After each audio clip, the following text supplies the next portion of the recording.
76 человек погибли, 1500 были ранены. Такой итог первых дней революции в Киргизии. И это лишь предварительные данные о потерях. Что еще предстоит пережить киргизам, неизвестно. 16 апреля 2010 года председатель Временного правительства Киргизии Роза Атунбаева выступила с обращением к народу республики. Она заявила, что не допустит гражданской войны, которую пытается развязать свергнутый президент Курманбек Бакиев. Поэтому правительство приняло решение избавиться от бывшего президента. В это время президентский самолет вылетает из аэропорта города Тарас на юге Казахстана и улетает в неизвестном направлении. А в Бишкек к членам Временного правительства приходит факс, на котором четко и разборчиво написано: «Я, Курманбек Бакиев, больше не желаю быть президентом страны».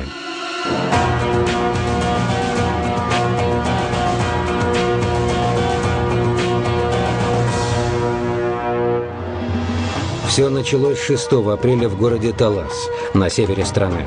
В тот день жители города устроили митинг возле здания городской администрации. Они были возмущены резким повышением цен на газ и электричество. Многие из них были просто не в состоянии оплачивать квартирные счета. Абсолютно непродуманное,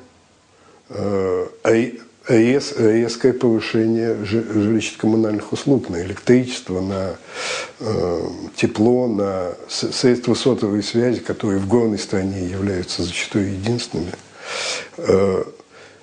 Повышать надо было, но не резко и до такой степени, что люди на ту зарплату, которую имели, просто не могли содержать даже свои скромные жилища.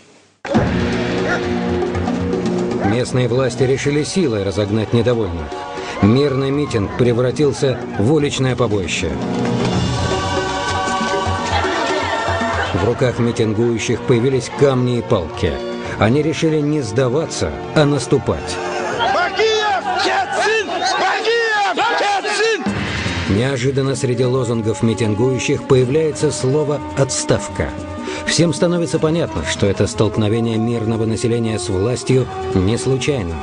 Недовольство режимом президента растет как снежный ком, и его уже не остановить. Мирные митинги были, Курултай, что они превратили всех лидеров, они провели спецоперацию, всех лидеров, подвал СМБ, МВД. Народный бунт в Таласе – это не что иное, как новый виток войны севера и юга Киргизии. Эта война продолжается уже больше 5 лет, и ей не видно конца.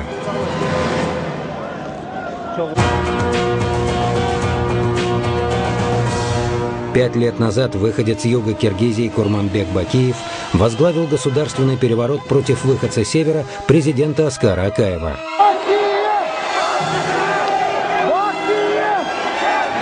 Этот переворот получил романтическое название «Тюльпановая революция». Он продолжался 1 неделю.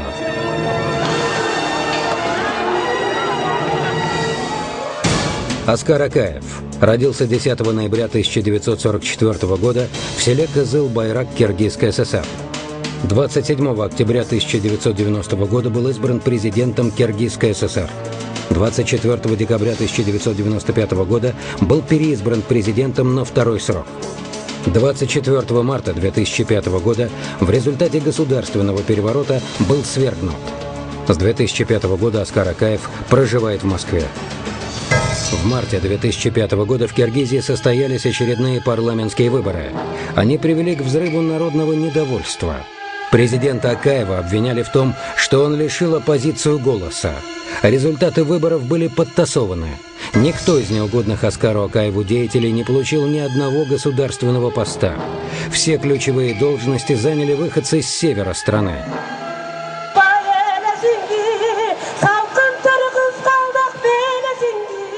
Была ликвидирована Верхняя палата киргизского парламента, хотя особенностью Киргизии является то, что эта республика имеет четко выраженное региональное деление на юг и север.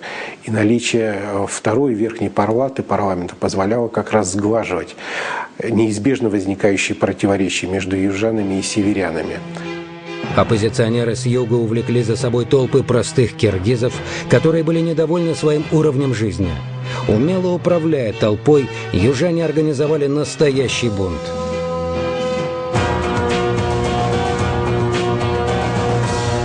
Однако в определенный момент стихийная агрессия толпы вырвалась из-под контроля. Номинальные лидеры во главе с Курманбеком Бакиевым оказались перед выбором – либо возглавить мятеж, либо погибнуть.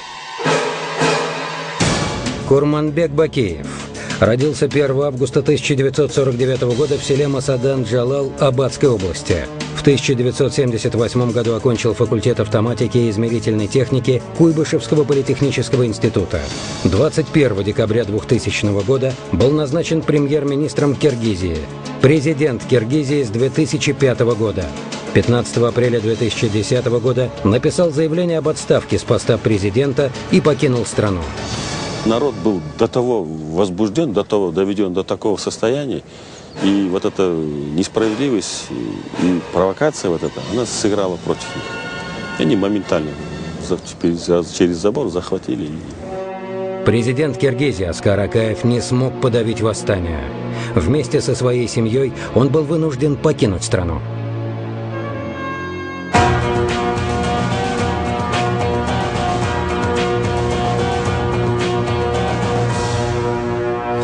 В первый же день государственного переворота в Киргизии аналитики заговорили о том, что этот бунт возник не спонтанно. Его спланировали и осуществили силы извне. Весьма настораживает тот факт, что киргизская оппозиция как-то внезапно получила деньги для того, чтобы профинансировать, а я убежден, что некоторые выступления явно были профинансированы, просто зная практику Киргизии, появление больших масс людей, тысячи, десятков тысяч внезапно в одном месте на демонстрациях и митингах просто так не происходит. Для осуществления переворота денег у оппозиции не было. Иначе они бы не стали терпеть столько лет. Ведь недовольство Бакиевым возникло уже через год после начала его правления. Наверное, какую-то часть денег могли дать заинтересованные люди, пострадавшие от Курманбека Бакиева в результате передела сфер влияния и прежде всего бизнеса. После тюльпановой революции, когда Бакиев стал у власти, начался масштабный передел собственности, причем сопровождавшийся достаточно такими жесткими насильственными методами. Неугодных бизнесменов просто отстреливали, на них заводили дела уголовные, их сажали просто в тюрьму. Ну, не только на бизнесменов, но и на политиков. А на Востоке, в Центральной Азии, в Киргизии в том числе, политика и бизнес очень часто сращены между собой. Появились версии, что в революции в Киргизии могли быть заинтересованы сразу несколько крупных внешних игроков – Россия, США, Казахстан и Китай.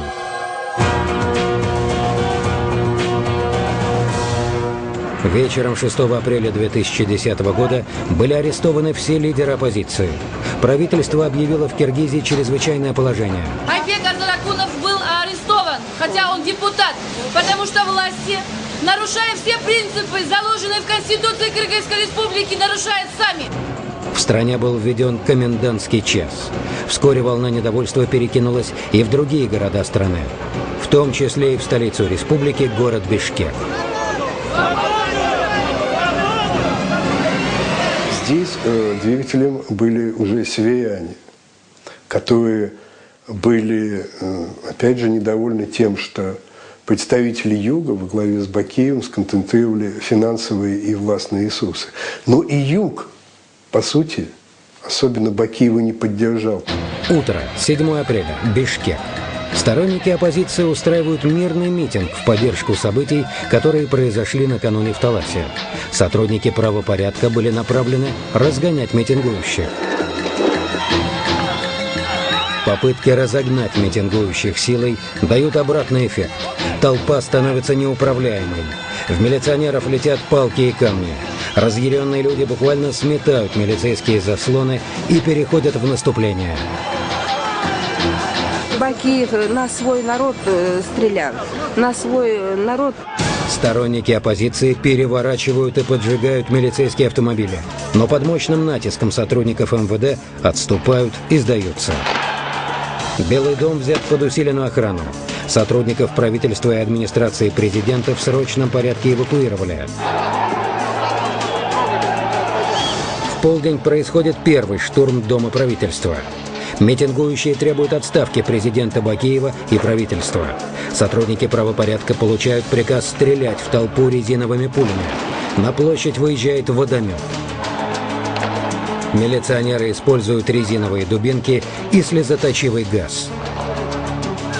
Действует слезоточивый газ, очень-очень неприятно. В этот момент происходит неожиданное. Многотысячная толпа выливается на площадь перед Белым домом. Откуда она там взялась, позже не сможет ответить никто. Знаете, они как бежали, они вот так кричали, потом начинали бежать. С каждой секундой количество людей на площади увеличивается. Всем становится понятно, государственный переворот остановить уже нельзя. Охрана Белого дома начинает стрелять на поражение по участникам митинга. После нескольких неудачных попыток штурма сторонники оппозиции захватывают другие государственные учреждения. В здании прокуратуры Управлению по надзору за исполнением наказаний уничтожается вся документация. В то же время правительство принимает решение освободить из-под стражи всех лидеров оппозиции.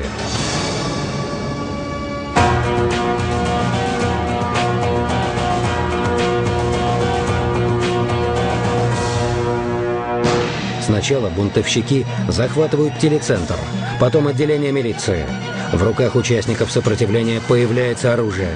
Сотрудники милиции уже не способны сдерживать натиск. Власть Бакиева, она коррумпированная, преступное правительство обирало свой собственный народ. Обстановка в стране выходит из-под контроля. Толпа крушит все на своем пути. Эти кадры, показанные по Первому каналу, шокировали многих. Бывший министр внутренних дел был захвачен в заложники. Первое время считалось, что он убит. Так он выглядел до начала переворота. Теперь его не узнать. Я сегодня страдаю. Мне неудобно перед народом, что я выполнял указания руководства страны. Уже ночью 7 апреля после серии перестрелок митингующие ворвались в Дом правительства.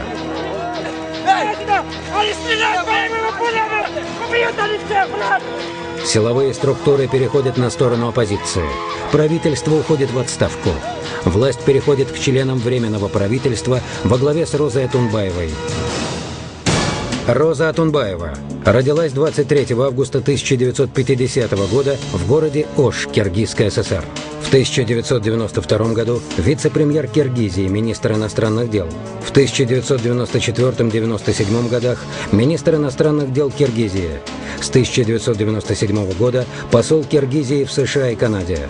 Участница тюльпановой революции в марте 2005 года. Участница революции в апреле 2010 года.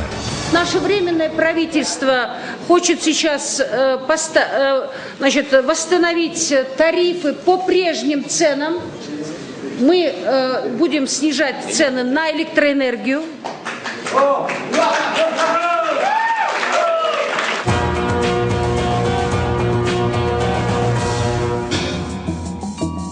Весной 2005-го, вступая на должность президента страны, Курманбек Бакиев заявил, что не допустит тех ошибок, которые допустил бывший президент Аскар Акаев. Никогда не позволит своей семье вмешиваться в государственные вопросы. Но свое слово не сдержал. В течение всех 5 лет, как только Бакиев стал президентом, он перестал исполнять те обещания, которые давал во время революции и во время своей предвыборной кампании. Более того, он стал постепенно оттеснять своих вчерашних друзей, тех людей, которые с ним делали революцию заодно. И они стали достаточно быстро его оппонентами. И если в 2005 году для киргизов нарицательным было имя дочери президента Акаева Бермет, то любимцем публики в апреле 2010-го стал сын Бакиева Максим. Основная претензия оппозиции к Бакиеву и народа к Бакиеву в том, что он поступил так же, как Акаев в свое время, но еще круче. У него больше родственников, чем у Акаева, и он передал своим родственникам власть, не заботясь абсолютно о распределении какого-то достояния народного или каких-то политических функций между элитами. Его сын занял вторую после президента должность в этом государстве и практически подмял под себя весь бизнес. Его брат Джаныш или Джаныбек был руководителем личной охраны президента. И, собственно говоря, эти ребята делали то, что хотели. Этот дом в Бишкеке пострадал сильнее всего. Мародеры вытащили отсюда даже паркет и сантехнику, а потом подожгли. Таким образом, люди мстили сыну президента Бакееву Максиму. Его в Киргизии ненавидели, пожалуй, даже больше, чем его отца. Бакеев реализовал худшую азиатскую форму управления. Он передал все властные полномочия своим родственникам. У него, извините, 6 братьев и 2 сына. Все это люди активного возраста, все они хотят очень хорошо кушать и, видимо, очень хорошо жить и передать свое богатство своим наследникам. Бакеев сделал все, он изменил и конституцию, и законы для того, чтобы власть в связи с его неожиданным уходом по той или иной причине должна была быть передана его сыну Максиму. В руках Максима Бакеева был сосредоточен весь доходный бизнес в Киргизии. Ему принадлежали заправки, сотовые компании, несколько торговых центров. Сын президента Максим Бакеев – это молодой успешный бизнесмен, такой очень практичный, очень оборотливый парень. У него были контакты с известными тоже бизнесменами из Европы. Можно назвать имена 2 людей, одного из которых мы точно знаем. Это Березовский. Это давний партнер Максима Бакеева. Еще один его партнер – это латвийский бизнесмен Белоконь. В Бишкеке поговаривали, что Максим Бакеев не гнушался рейдерскими захватами привлекательных для него предприятий. Максим известен многочисленными захватами, рейдерскими захватами успешных организаций, фирм, предприятий Киргизии. Но самая известная его афера, государственная афера, в том, что под Максима были приватизированы 2 крупных государственных предприятия. Это Кыргыз-Энерго, это газовые распределительные сети, и Север-Электро, это электрические сети, которые обеспечивают током север Кыргызстана. Курманбек Бакеев специально создал для своего сына агентство по развитию, инновациям и инвестициям. Сокращенно ЦАРИ. Благодаря этому Максим получил практически безграничную власть над всеми экономическими потоками страны. Самое примечательное, что аббревиатура этого агентства ЦАРИ. Так в народе Максима и называли, царь, собственно. Это агентство, оно получило все функции экономического блока страны. Фактически это агентство было, не знаю, можно ли так сказать, теневым правительством со всеми экономическими функциями. Все инвестиции, все финансовые потоки, все бюджетные средства, все контролировал Максим Бакеев. Естественно, это вызвало в народе, опять-таки, волну недовольства. Максим Бакеев покинул Киргизию еще до начала государственного переворота. Он улетел в Америку на экономический форум. В первый же день беспорядков в Бишкеке Максим попросил американцев о помощи, но ему отказали. Известно, что Максим находится в Латвии, в Риге, где у него бизнес, и есть партнеры по бизнесу. Он во время революции, Максим Бакеев, был в Соединенных Штатах. Он туда поехал как раз с официальным визитом вместе с министром иностранных дел бакиевского правительства. И вот они совпали, его визит и революционные события в Бишкеке совпали. И власти, Госдеп Соединенных Штатов встретились, представители Госдепа встретились с министром иностранных дел только для того, чтобы сообщить о том, что встречи не будет, что консультаций, переговоров не будет.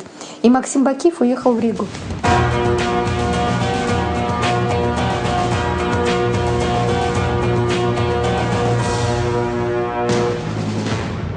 25 марта 2005 года, на второй день тюльпановой революции, центр Бишкека захватили толпы мародеров. В первую очередь они громили магазины, принадлежащие сыну президента Айдару Акаеву. Спустя годы чиновники назовут этот день Днем революции и будут считать праздником. Но для народа он навсегда останется Днем мародера. Вспоминая события 2005 года, многие вывозят товары из своих магазинов. По-быстрому, наученные, так сказать, горьким опытом, кто-то просто закрылся. 8 апреля 2010 года. Бишкек и его окрестности, как и 5 лет назад, перешли во власть к мародерам. Они грабили продуктовые магазины и торговые центры, крушили витрины и все, что попадалось под руку. Вот приходится стоять обычным гражданам и лицезреть в руках вот с такими штуками, чтобы как бы внушительнее более было это все. А все остальные тащат. А ты вот так вот стоишь и смотришь, и наблюдаешь за этим. И сердце кровью обливается. Это просто такое стечение обстоятельств, вот, эффект толпы. Когда все пошли грабить, все, бить окна, сжечь машины, вот, бедные люди там с окраин, с пригородов, там очень много было молодежи, и вот эти пьяные толпы после разграбления первых магазинов, когда они накачались алкоголем, ну, вот это пошла такая цепная реакция. Типичный образ бишкекского мародера. Агрессивен, свиреп и в стельку пьян. Очевидцы утверждают, в первую очередь грабили продуктовые магазины, выносили водку. И в основном это были там, от 14 до 30 лет, молодые люди, не обремененные интеллектом. Очень хорошо пошел алкоголь, вся эта, там несколько тысяч человек, вот, они все стали пьяные и, ну, как говорят, вечером вообще стали неуправляемые. Ну и в принципе, их даже никто и не пытался ими первую ночь управлять, то есть оставили город на разграбление. Фотограф Илья Варламов уже много лет ездит по горячим точкам. Свои фоторепортажи с мест событий он потом публикует в интернете, на странице в живом журнале. Илья считает, что таким образом помогает российским журналистам. Ведь очень часто участники кровавых столкновений негативно относятся к появлению телекамер. Единственная возможность пролить свет на те или иные события – это опубликовать фотографии в интернете. У некоторых была позиция не снимай, потому что нам стыдно. Вот. Вы в России будете... Вот те люди, которые делили землю, их мотивация была, что их нельзя снимать, потому что вы в России над нами будете смеяться. Естественно, крайне агрессивно относились к мародеры, поэтому, наверное, очень... Ну, по крайней мере, у телеканов я не видел съемок, как вот именно как грабят вот этих людей, которых, ну, по крайней мере, которых мы снимали. Когда услышал о событиях в Бишкеке, сразу же купил билет на самолет. Сегодня, вспоминая события в Киргизии, говорит, что сложнее всего было снимать мародеров. Илья Варламов понимал, если его заметят, непременно убьют. Во вторую ночь было очень много стрельбы уже с мародерами, эти перестрелки, потому что мародеры, они захватили оружие, которое они отняли у военных в первый день, и разграбили там несколько оружейных магазинов. Утром 9 апреля владельцы магазинов плакали и подсчитывали убытки. За ночь все прилавки резко опустели. А это кадры из больницы. Медики едва успевали помогать всем пострадавшим. В данный момент нам поступает очень массовое пострадавшие, все огнестрельные, все посильную помощь оказываем и отправляем в соответствующие учреждения. Не успеваем, честно говоря, извините, море раненых и море, сказать, трупов. 7 апреля во время беспорядков были ранены 1500 человек. Для оказания помощи не хватало лекарств, донорской крови и даже бинтов.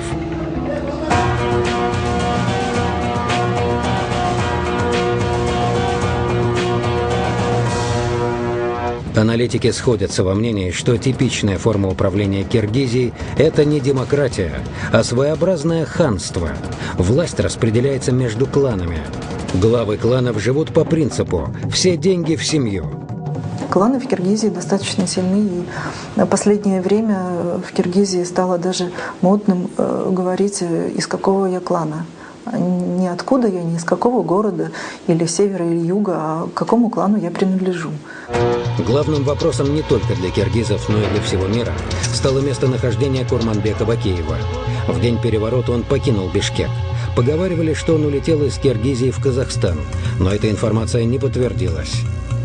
Я на юге Кыргызстана, нахожусь здесь, И пока покидать территорию не собираюсь. Не собираюсь складывать в себя полномочия президента, потому что выборы президента на второй срок прошли буквально 9 месяцев назад, на котором были отданы голоса более 77% за ныне действующего президента.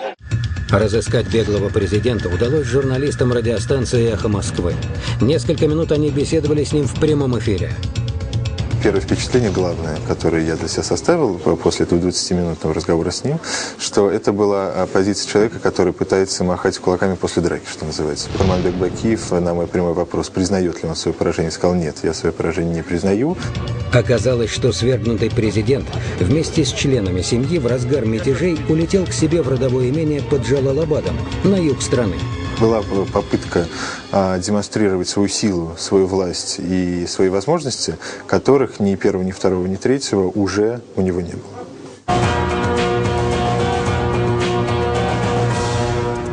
В 2005 году президента Акаева с распростертыми объятиями приняли в Москве.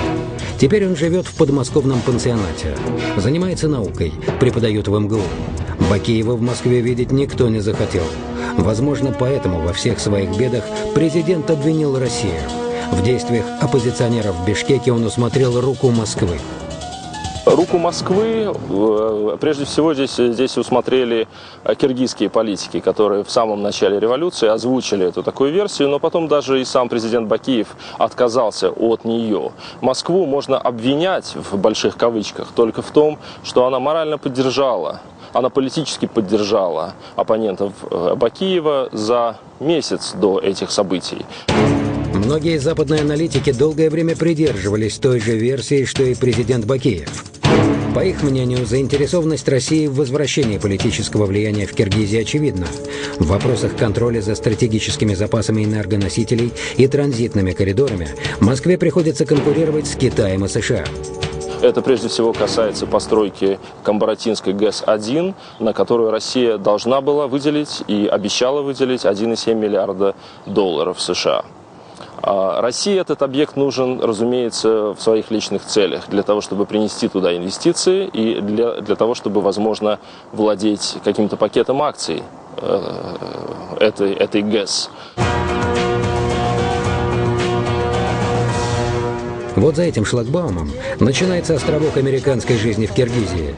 Снимать КПП категорически запрещено, но капитан Джеймс Беккер только нам пообещал показать жизнь базы изнутри.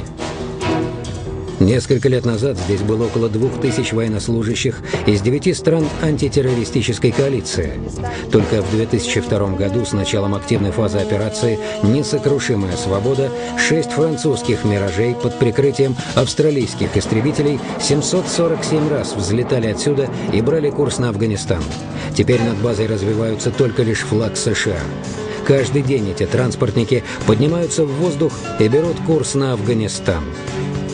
Солдаты и сержанты готовят очередной самолет к вылету. В этих отсеках доставляют грузы в Афганистан, питание, боеприпасы и даже питьевую воду. Этими же самолетами перебрасывают солдат коалиции в Афганистан и обратно. Причем в такие дни состав базы увеличивается с 1100 до 4000 военнослужащих. По сути, это 3 развернутых полка по штату военного времени. И это несмотря на то, что талибы разбиты и боевые действия прекращены. А вот в этой специально оборудованной палатке военнослужащие могут 2 раза в неделю по телефону или интернету пообщаться с родными. Пока вернувшиеся из Афганистана пилоты отдыхают в палатках, техсостав и основной контингент базы коротает время в спортзале. Обратите внимание, здесь много женщин. Их можно встретить и в столовой, и на посту. Наравне с мужчинами они переносят все тяготы воинской жизни. Похоже скорее на спортивный лагерь, нежели на военную базу. Но есть одно «но». После ряда инцидентов американским военнослужащим запретили увольнение. Местное население за глаза продолжает называть их оккупантами. И это несмотря на то, что деньги, поступающие из Америки за размещение здесь своей базы, вторая по объему часть доходов бюджета Киргизии.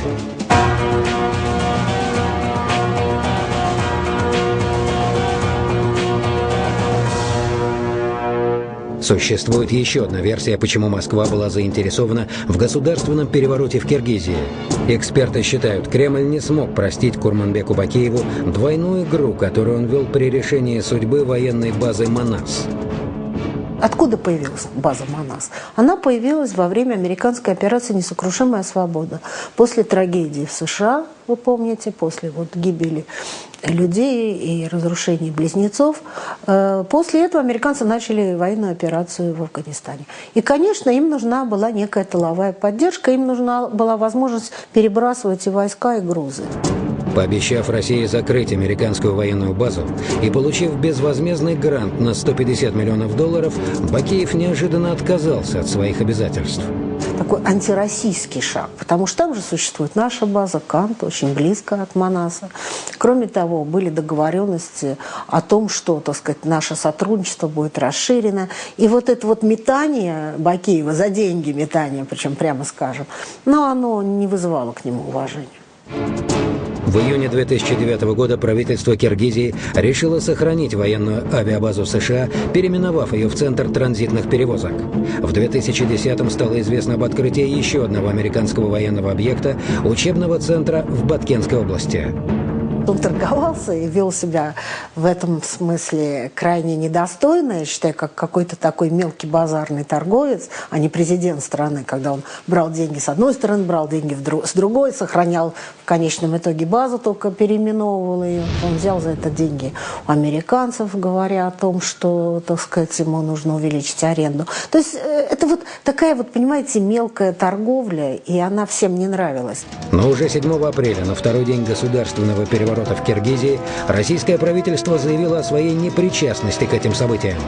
Единственное, что могу сказать, это то, что ни Россия, ни ваш покорный слуга, российские официальные лица не имеют к этим событиям никакого отношения. Меня лично это полностью застало врасплох.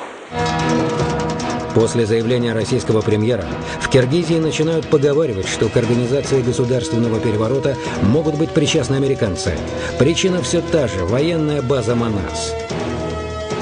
Ну, как известно, США вообще-то хотят закрепиться в Центральной Азии, будь это Киргизия или какая-то другая страна. Но я думаю, что им, во-первых, необходима своя база с одной стороны, для проведения операции в Афганистане, а с другой стороны, конечно, это стратегический район для них, и они хотят, безусловно, присутствовать в этом районе.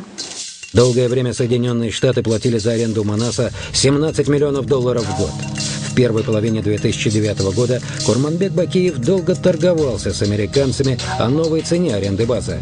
В итоге стороны договорились о том, что арендная плата будет составлять $60 миллионов в год. Дополнительно Америка выделила $36 миллионов на реконструкцию и модернизацию базы. Соединенные Штаты были, в общем, им очень надоел Курманбек Бакиев, потому что с ним приходилось постоянно вести переговоры о цене за авиабазу. Постоянно. И постоянно эта цена повышалась, она уже повысилась несколько раз. И это можно было даже назвать таким финансовым коммерческим шантажом со стороны Бишкека. Но американцам деваться было некуда. Им эта база была необходима. И они шли уже на все, при этом понимая, что киргизский партнер ведет себя неприлично. Срок аренды военной базы Манас истекает через несколько месяцев. Пока в Киргизии не стабилизировалась политическая обстановка, про американскую базу временно забыли.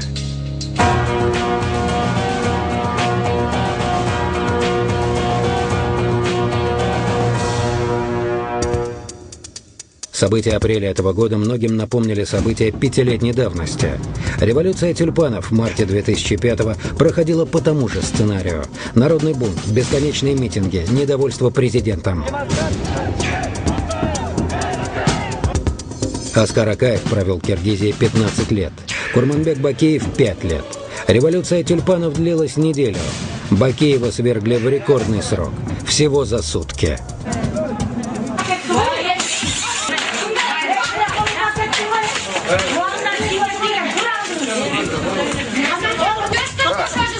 Эти апрельские события – это был классический случай такого социального бунта против вот такого репрессивного, криминального режима, созданного Бакиевым и его командой.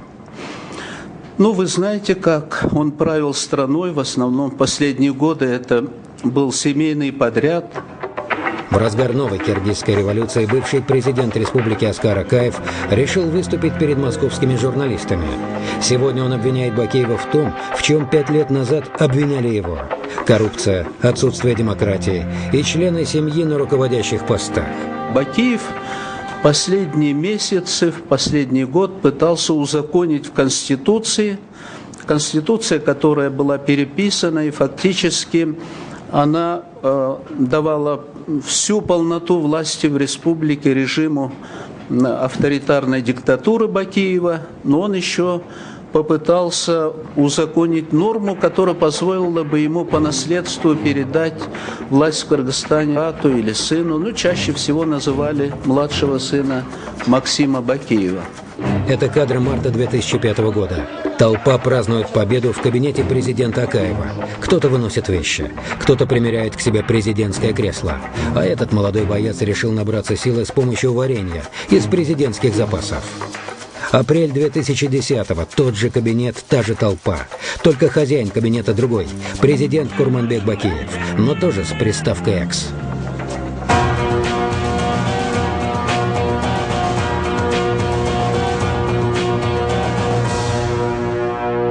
Проблемы с Китаем у Киргизии возникли еще во времена правления Аскара Акаева, когда Китай стал оспаривать договоры о прохождении своих границ с бывшими советскими республиками. Акаев уступил, и часть киргизской земли перешла на китайскую территорию. Правда, в экономическом отношении эта территория не была особо развита и, по сути дела, представляла малонаселенные области. Но в массовом сознании киргизов, ну, равно как и россиян и казахов, уступка территории – это всегда уступка национальных интересов. Это пощечина по суверенитету, и на этом пыталась играть оппозиция. И играла достаточно успешно. Говорили, что Бакиев хотел оспорить договор об отчуждении земли, но оттягивал этот момент, так как Киргизия только начинала налаживать экономические отношения с Китаем.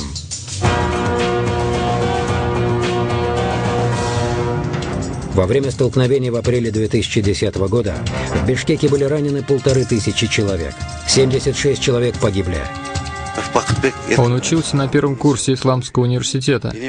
Он был единственным ребенком моего брата. Это для нас большая трагедия.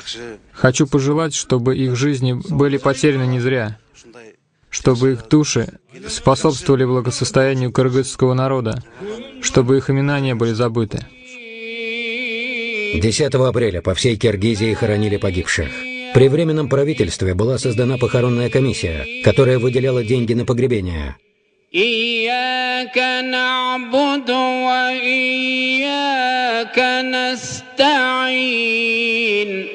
Погибших хоронили с государственными почестями в мемориальном комплексе Ата-Бейт. В переводе с киргизского «Ата-Бейт» — это захоронение отцов. Моему брату было 29. Пошел на площадь вместе с народом. Он, наверное, не думал, что будут стрелять. Говорят, оказался среди первых, кто подошел к дому правительства. На этом кладбище прежде хоронили первых людей страны. Здесь же находится могила Чингиза Айтматова.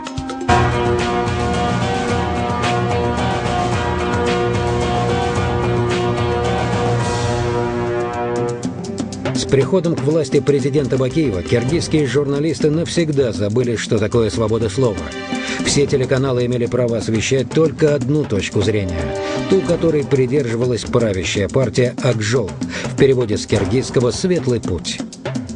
Но особенно в последнее время в независимых СМИ в республике осталось, да, в общем-то, фактически не осталось. Это только, наверное, зарубежные компании, которые вещали в Киргизии. Это радио BBC, это радио «Свобода», ну и какие-то интернет-сайты, доступ к которым тоже был закрыт в последнее время.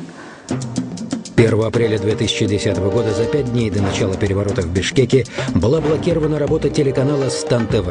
В офис компании ворвались сотрудники финансовой полиции. Давайте ничего не трогать, да? Чего вы здесь хозяйничаете?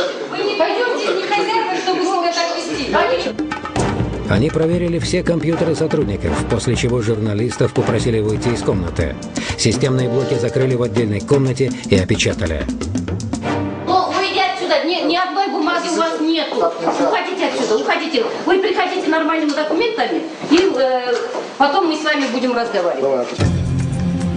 Сотрудники финансовой полиции заявили, что их действия законны и основаны на оперативной информации, что компании используют нелицензионное программное обеспечение и оборудование. В присутствии эксперта был установлен факт использования нелицензионных предварительных. Мы хотели это изъять на экспертизу. Но так как руководство компании не может предоставить документы, и оно не говорит, это не наше, мы у кого-то арендуем, в связи с этим мною было принято решение оставить здесь на ответ хранения. Истинная причина прекращения работы «Стан ТВ» была в том, что журналисты телекомпании очень часто в своих сюжетах показывали представителей оппозиции. Я думаю, вот арест и то, что визит финансовой службы, да, это орган при президенте, специально созданный для карательных операций. Этот специальный орган был создан только для того, чтобы защищать близкий круг президента. Однако в первые же дни государственного переворота телеканал смог продолжить свою работу.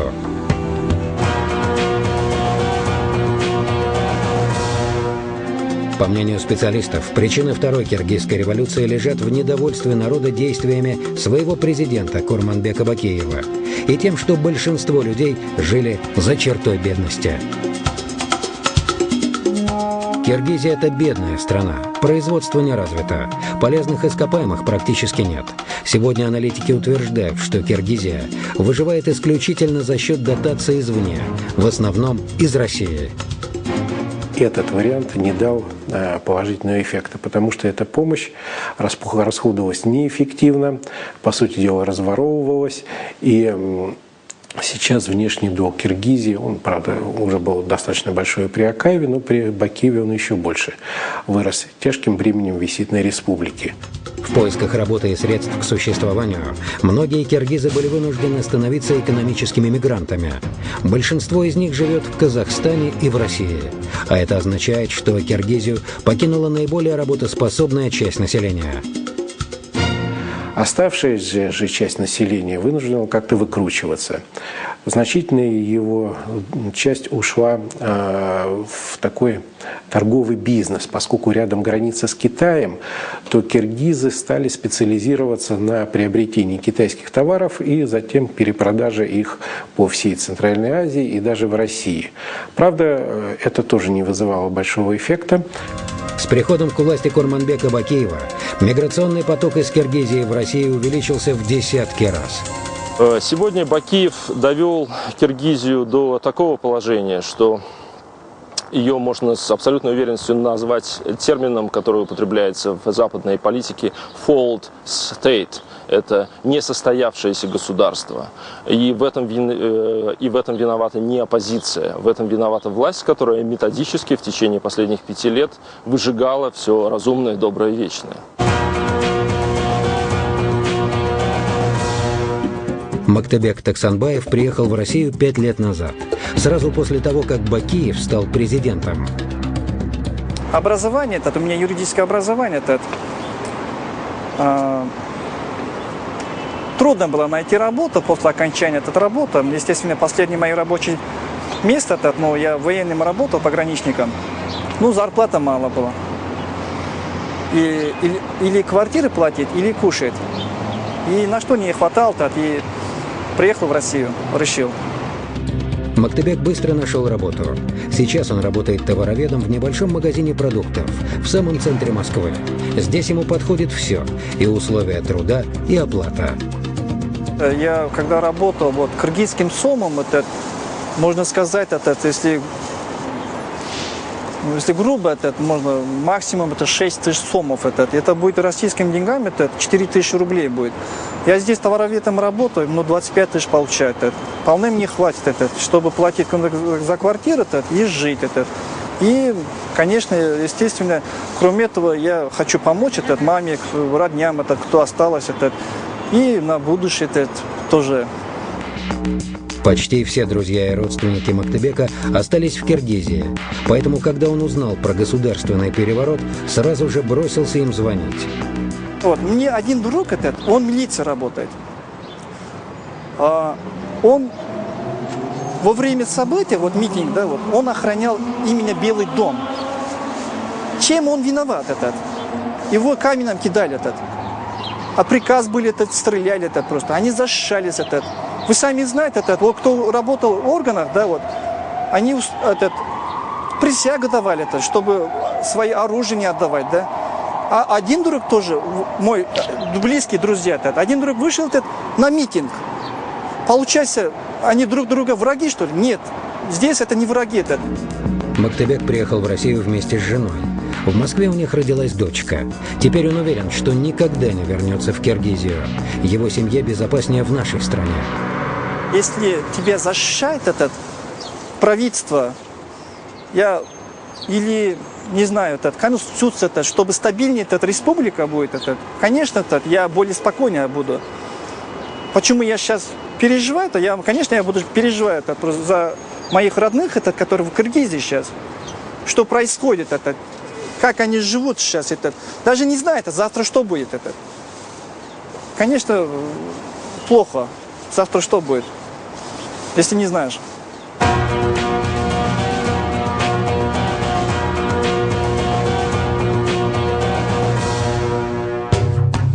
Говорили, что к апрельским событиям в Бишкеке может быть причастен Казахстан, который долгие годы оказывал сильное политическое влияние на Киргизию. Между Казахстаном и Киргизией существуют определенные разногласия, которые неуважены и по сию пору. Это споры и по поводу собственности некоторых санаториев на Иссык-Куле. Это и пограничные те же самые споры. Кстати, Курманбек Бакиев тоже пытался уладить уже пограничное размежевание с Казахстаном так, что передача территории от одной страны к другому тоже уже в свою очередь вызвали недовольство киргизского населения. Но об этой версии забыли почти сразу. Ведь именно Казахстан согласился принять на своей территории свергнутого президента Курманбека Бакиева.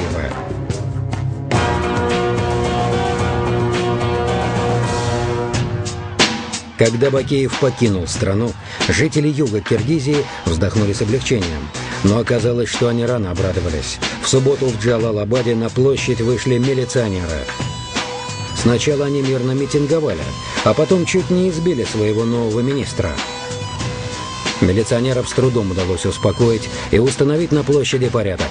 А уже через час сторонники свергнутого президента Бакиева захватили здание городской администрации. Жители Киргизии заговорили о возможном расколе страны на север и юг. Такого же мнения придерживаются и многие аналитики. Но уже сейчас понятно, что Киргизия находится на пороге гражданской войны.